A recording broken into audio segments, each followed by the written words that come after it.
सदगुरुदेव भगवान, आपके चरणों में कोटि कोटि नमन। गुरुदेव भगवान, मुझे एक मानसिक बीमारी है, मतलब उसमें ज्यादा सोचना हो जाता है, मतलब किसी भी चीज को। सबको है, सबको है, ये इन्होंने लिखा है कि मैं तो सबको है। ये तो अपनी मन की कह रहे, सबको। किसका मन एकाग्र और शांत ब्रह्माकार है?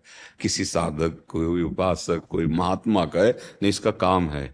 ये चंचला ही मन कृष्ण, अर्जुन जी कह रहे ना भगवान से, ये बहुत चंचल है।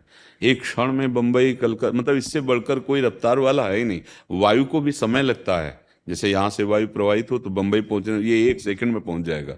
बहुत चंचल। न चाहते हुए भी गंदी बातें मन बार बार लाता है। बिल्कुल चिंता नहीं करनी, हमारी बात समझो। यदि हम नाम जप कर रहे हैं तो हमारे मन की गंदगी नष्ट की जा रही। निर्मल मन जन सो मोहि पावा, मोहि कपट छल छिद्र न भावा। अब ये भगवान का नाम धुलाई कर रहा है, सामने वो सब आते चले जा रहे हैं। ये नहीं मानना कि ये मेरे मन में जा रहा है, ऐसा नहीं। ये मेरे मन की गंदगी बाहर निकल रही, क्योंकि महाबली भगवान का नाम, प्रियाजू का नाम जिह्वा में है। अब वो अंदर सफाई कर देगा। नाम जपते जपते हृदय पावन हो जाता है, उसी पावन मन में भगवान का प्रादुर्भाव हो जाता है। घबराने की जरूरत नहीं। नाम काहे को जपने के लिए कहते हैं? तुम्हारी सोच को रोकने के लिए। जो तुम ग्लानि में, चिंता में, नाना प्रकार के भविष्य की कल्पनाओं में जल रहे हो, उसी के लिए तो सत्संग कर रहे हैं। क्या आप समझो, तुम्हारे आगे की चिंता से कुछ नहीं बनने वाला। पीछे जो हो गया तुम्हारी चिंता से मिटने वाला नहीं। तो वर्तमान का समय क्यों बर्बाद कर रहे हो? राधा राधा राधा राधा, ये तुम्हारा भविष्य भी ठीक करेगा। वर्तमान में राधा राधा बोले समय सार्थक हुआ, पीछे जो आपका भूत है उसको भी नष्ट कर देगा। विश्वास मानो। जैसे उसमें एकादश स्कंद में भागवत में कहा है, एक एक कवल जैसे भोजन पाया जाता है, तो तुष्टि पुष्टि क्षुधा निवृत्ति तीनों एक साथ होती है। ऐसे जो उपासक भगवान नाम जपता है, एक एक नाम, संसार से वैराग्य, भगवान से प्रेम, अपने स्वरूप का बोध, ये साथ होता है। पर जैसे कई दिनों का भूखा, उसे एक कवल खवा के रोक दो तो उसको जलन बढ़ जाएगी। ऐसे ही अगर हम थोड़ा भजन करके रोक देते हैं तो हमारे अंदर जलन पैदा हो। थोड़ा डट के भजन करो। थोड़ा आधे पेट भोजन आवे तब स्वाद मिले। खीर क्या, पकौड़ी क्या? कई दिनों का भूखा हो, खीर पकौड़ी थोड़ी देख रहा, पहले तो भर रहा है। ऐसे हमको भजन करना है। और मन में जो गंदी बातें आती हैं वो आएंगी और बढ़ के आ जाएंगी, वो बाहर से नहीं आती। ये जन्म जन्मांतरों से अंदर। कई बार कहा है, आज के वैज्ञानिक इतनी बड़ी चिप बनाते हैं, 350 500 घंटा का सामग्री होती है ना, और ये भगवान ने बनाया ये चिप मन, कितना बड़ा है कोई नहीं जान सकता। कोई वैज्ञानिक आज तक बताया? कोई एक्सरा, अल्ट्रासाउंड, कोई सूक्ष्मदर्शी कि मन, ये देखो ये मन है, ये सूक्ष्म शरीर है। वैज्ञानिक केवल स्थिर स्थूल शरीर का। कभी जीवात्मा को कोई देख पाया सूक्ष्मदर्शी से? नहीं ना। हाँ, ये नाम पूरी चिप है जिसमें जब से सृष्टि रची है तब तक की सामग्री भरी है। यह अलौकिक सीसी कैमरा है मन। देखो ना, बैठ गए वो पूरी फिल्म चालू कर दी। अब राधा राधा राधा वो डिलीट होती जा रही है, धीरे धीरे धीरे धीरे। तभी पातंजलि जी महाराज बहुत सिद्ध योगी हुए हैं। उनका दीर्घ काल निरंतर सत्कार सेवितो दृढ़ भूमि, बहुत लंबे समय तक आदर के साथ यदि निरंतर नाम जप किया जाए तो सब पापों का नाश करके हृदय में दृढ़ भूमि अर्थात भगवत प्रीति प्रकट कर दे। अब अपने लोग 2 4 नाम जप किए, फिर देखते हैं कि समस्या का समाधान हुआ कि नहीं हुआ। अगर उसी समय किसी प्रारब्धवशात परिवार के किसी की आयु पूरी हो गई, चला गया, तो श्रद्धे खत्म हो जाएगी। भैया हो कहाँ तुम? अमरलोक में हो क्या? मृत्यु लोक में हो? कितनी आयु तुम्हें पता है क्या? नहीं पता। जब जिसका नंबर आएगा जाना पड़ेगा। जो कर्म का भोग है भोगना पड़ेगा। कमाई कर लो। इस समय बैठ के रोने का समय नहीं है कि हाय ये हो गया वो हो गया। आगे बढ़ो, बहादुर की तरह आगे बढ़ो, और ऐसी कमाई करो कि फिर कभी इनके लिए रोना ना पड़े।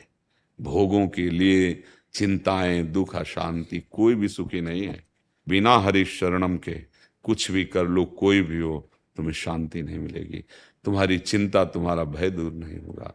नाम जप महर्षि, जो करो। इनका जो ऑर्डर है ना, जिस ओसीडी कहते हैं, काफी जनों को आजकल ये वो है, उसमें उसके अंदर जो उसके अंतर्गत डर, शंका, शोक, चिंता। महाराज जी ये हमने इसलिए कहा था, आपने बोला प्रभु का आश्रय ले लो, तो जो जो इसमें लक्षण बताए हैं उसके विपरीत, जैसे इसमें लगा डर, तो आप बोलते हैं निर्भय हो जाओगे, निशंक हो जाओगे, निशोक हो जाओगे, निश्चिंत हो जाओगे प्रभु की शरणागति। हाँ देखो, हम लोग जो है, जो भगवत मार्ग के पथिक हैं, हमने मन को पढ़ा है। हम कोई डिग्री तो बाहरी प्राप्त नहीं किए कि जैसे पीएचडी और डिग्री आपको दिखाएं। जीवन भर बाल्यावस्था से इसी को पढ़ा, इसी को देखा है, हर एक हरकत इसकी देखी है, और गुरुजनों के प्रताप से किस युक्ति से इसकी हरकत को कैसे रोकना है। तब ये बहुत कठिन, मन को रोकना बहुत कठिन है नहीं?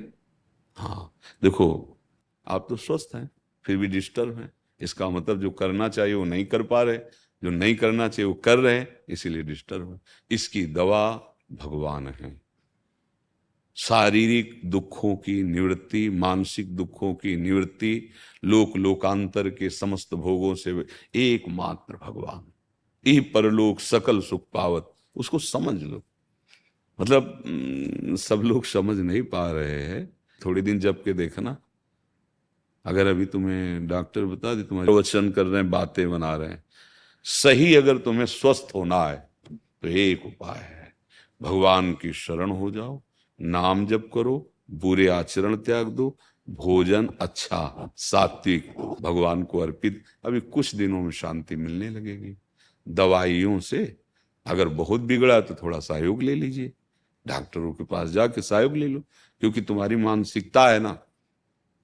नहीं तो सच्ची कहते हैं, अगर हमारा चिंतन ठीक हो जाए और हमारा शरीर कष्ट में, तो कोई परवाह नहीं।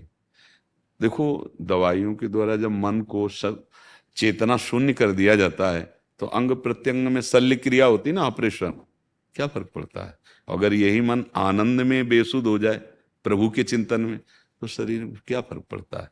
पर ये बातें लोकवत समझ में नहीं आएंगी।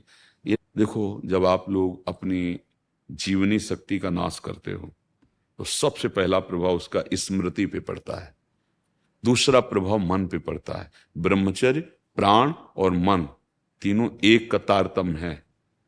अगर ब्रह्मचर्य ठीक तो मन शांत, आनंदित, सोच कराने वाला, निगेटिव नहीं पॉजिटिव सोच कराने वाला, और प्राण संयमित, महाबली। स्थूल प्राण वाला उसके बल थोड़ी होता है, जिसका प्राण सूक्ष्म होता है उसमें महाबल होता है। ध्रुव जी ने अपने प्राणों को सूक्ष्म करके रोक लिया तो विश्व की प्राणवायु रुक गई, तभी तो भगवान तत्काल आ गए। समझो, आप मनुष्य जीवन प्राप्ति की हो यार, थोड़ा तो समझो तुम कौन हो, थोड़ी साधना में उतरो, अभी तेजस्वी हो जाओगे, दूसरों को मन को शांत करने वाले बन जाओगे। सातरति सातरति सा लोकांतारेति। हे भाई, अब ना भजन करोगे ना सत्य में चलोगे तो दुर्दशा तो होगी, कर्म का फल तो मिलेगा ही।